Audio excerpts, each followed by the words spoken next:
Shalom, shalom, selamat pagi, salam sehat rohani dan salam sehat jasmani. Puji Tuhan, Tuhan telah mempercayakan satu hari lagi buat kita, Jumat 4 Februari tahun 2022. Tuhan Yesus baik telah memelihara kita sepanjang malam hari ini. Dan kita juga percaya bahwa sepanjang hari ini Tuhan Yesus juga pasti akan memberkati dan melindungi hari kita saat ini. Amin.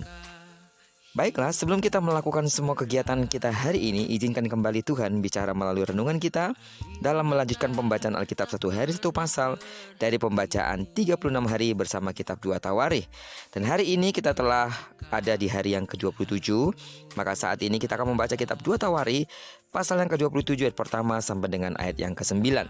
Kesetiaan saudara dalam mengikuti pembacaan ini akan membuat saudara semakin bertumbuh dan berakar kuat di dalam Tuhan, serta mengalami perubahan karakter semakin serupa dengan Kristus. Amin. Judul perenungan kita hari ini, hidup yang penuh arti. Sebagai pengantar renungan ini, saya akan coba bacakan untuk kita ayatnya yang ke-8. Ia berumur 25 tahun pada waktu ia menjadi raja, dan 16 tahun lamanya ia memerintah di Yerusalem. Sidang jemaat Tuhan yang saya kasih dalam nama Tuhan Yesus, camkanlah pernyataan ini. Dalam hidup ini, bukan soal berapa lama durasi waktu hidup kita, tapi berapa banyak hal yang kita donasikan dari hidup kita untuk orang lain, terlebih untuk Tuhan. Yotam berumur 25 tahun saat ia menjadi raja menggantikan ayahnya Uzia. Alkitab mencatat bahwa sebagai raja di Yerusalem, ia tidak bersenang-senang saja untuk menikmati kekuasaannya. Sebaliknya, ia bekerja begitu giat untuk Tuhan. Ia mendirikan banyak bangunan, mulai dari gerbang di rumah Tuhan, kota-kota di pegunungan, benteng-benteng sampai banyak menara yang dibangunnya. Sebagai penguasa, ia pun tidak memilih untuk berdiam diri saja di istana, melainkan ia sendiri ikut berperang melawan Bani Amon. Hidupnya memang terbilang singkat, hanya 41 tahun umurnya. Tetapi selama itu ia berbuah banyak bagi Allah. Kehadirannya di dunia ini benar-benar memberi dampak bagi kerajaan yang dipercayakan Tuhan untuk dipimpinnya. Beranjak dari pengalaman Raja Yotam, kita belajar bahwa yang penting bukan berapa lama kita hidup, melainkan bagaimana kita hidup. Apakah ada kualitas yang kita lakukan? Apakah ada kualitas yang kita tunjukkan bagi orang sekitar kita? Apakah ada manfaatnya bagi sesama kita? Dan apakah Allah dimuliakan melalui kita?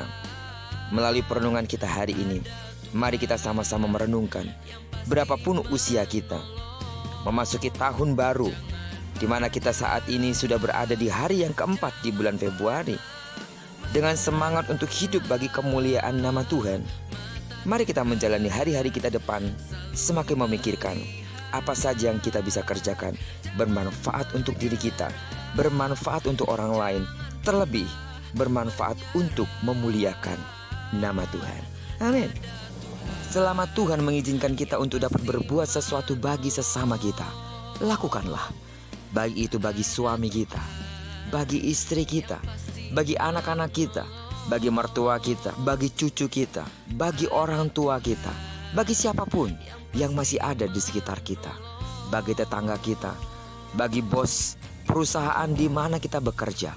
Lakukanlah. Selama Tuhan memberikan kita kesempatan untuk berada di lingkungan itu, kerjakanlah.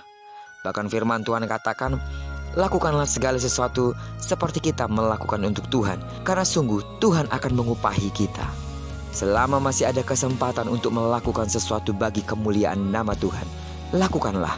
Apa yang sedang Tuhan inginkan di dalam hidupmu, melayani Tuhan. Apa yang bisa engkau lakukan di rumah Tuhan, apa yang bisa engkau lakukan bagi pekerjaan Tuhan, lakukanlah. Karena dengan demikian kita sedang memanfaatkan waktu yang singkat yang Tuhan sedang percayakan dalam hidup kita. Sekali lagi, bukan soal durasi berapa lama kita hidup, tapi soal berapa banyak waktu yang kita donasikan buat orang lain, buat orang di sekitar kita, terlebih untuk memuliakan nama Tuhan. Dan kalau Yotam hanya diberikan kesempatan selama 16 tahun saja untuk memerintah di Yerusalem, 16 tahun bukanlah waktu yang panjang. Tapi bagi Yotam itu adalah kesempatan yang terbaik untuk melakukan sesuatu buat orang-orang di sekitarnya, terlebih untuk mempertanggungjawabkan apa yang Tuhan berikan kepadanya sebagai seorang raja bagi orang-orang Israel, umat pilihan Allah. Kiranya kita belajar dari Yotam dan dimuliakanlah nama Tuhan.